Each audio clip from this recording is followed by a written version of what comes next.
Hello guys, तो आज के इस वीडियो में हम बात करने वाले हैं एक ऐसे शो की जो हर साल ना जाने क्यों आ जाता है और अपने साथ कुछ नमूनों को भी लेके आता है। और इस साल इस शो में लिटरली गधे आए हैं, गधे। अब बिग बॉस में फर्क नहीं पड़ता कि तुम्हारी रेपुटेशन अच्छी है या फिर खराब है, बस तुम्हें पॉपुलर होना चाहिए सोशल मीडिया में तो तुम्हारी एंट्री मिल सकती है। तो इस साल बिग बॉस के घर में टोटल 19 कंटेस्टेंट्स है, जिनमें से 11 लोगों को मैं बिल्कुल नहीं जानता और ये 19 कंटेस्टेंट्स में से कुछ गधे भी हैं। वैसे गधे ही हैं सारे, जिनमें से एक गधे के 4 पैर है, जिसका टोटल फोकस सिर्फ टास्क पे है, आई मीन घास पे है। और इन सभी गधों में से सबसे फेमस सोशल मीडिया पर्सनालिटी जो है वो है रजत दलाल, जिसे पता नहीं कैसे लेकिन बिग बॉस के अंदर एंट्री मिल गई। अब देखो, इससे तो ये बात पता चल जाती है कि बिग बॉस में आने के लिए तुम्हारी रेपुटेशन अच्छी होनी चाहिए, ऐसा जरूरी नहीं है, बस तुम्हें पॉपुलर होना चाहिए, भले ही तुमने वो अच्छा काम करके किया हो या फिर बुरा काम, और बिग बॉस में तुम्हें एंट्री मिल जाएगी। और इस साल बिग बॉस ने चूज किया रजत दलाल को, और बिग बॉस को अच्छे से पता है कि ये बंदा ना जीतने वाला बिल्कुल नहीं है, ये बंदा सिर्फ एंटरटेनमेंट पर्पस के लिए यहाँ पे आया है। क्योंकि बिग बॉस भी जानता है कि ये इतना शॉर्ट टेम्पर्ड आदमी है कि इसको कोई उंगली दिखाए तो ये उंगली तोड़ देगा, और अगर हम इस बंदे को घर के अंदर डाल दे तो भाई एंटरटेनमेंट तो फुल होने वाला है। एंड लिटरली गाइस, घर के अंदर ना कोई भी इसको नहीं जानता, और जब कोई उससे पूछता है तो उसके पास कुछ बोलने के लिए है ही नहीं। रजत, आप भी पॉलिटिशियन हो?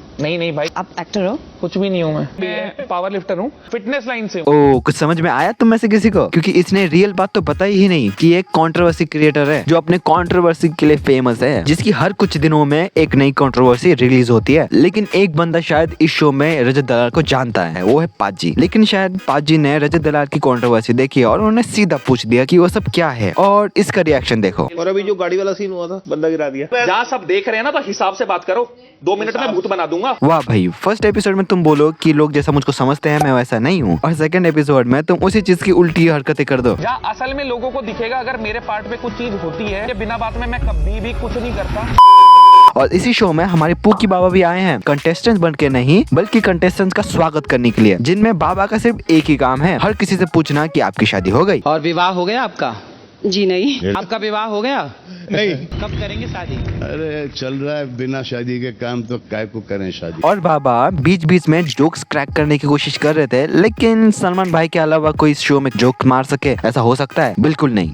तो अब बात करते हैं चाहत पांडे की, जिसको मैं लिटरली नहीं जानता था, लेकिन मेरी मम्मी घर में सीरियल देखती थी तो एक बार इसका चेहरा देख लिया मैंने किसी सीरियल में, तो बस इतना जानता हूँ इसके बारे में कि एक सीरियल एक्टर है। और देखो, ये जितने भी टीवी एक्टर्स हैं ना, इनकी मुझे एक बात बहुत इरिटेटिंग लगती है, और वो है कि ये फालतू के ज्ञान और इनोसेंट बनने की कोशिश करते हैं। मैंने मेरी मम्मी के सपने को जिया है और मैंने उनके सपने को पूरा किया है, क्योंकि मेरे लिए मेरी माँ से बढ़कर और मेरी माँ से ऊपर कुछ भी नहीं है।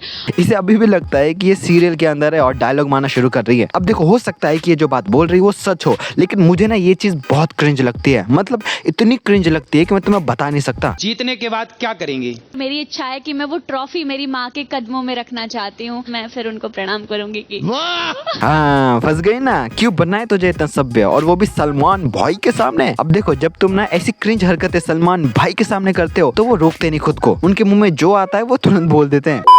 तो चलो यार, स्वागत करते हैं हमारे नेक्स्ट कंटेस्टेंट का।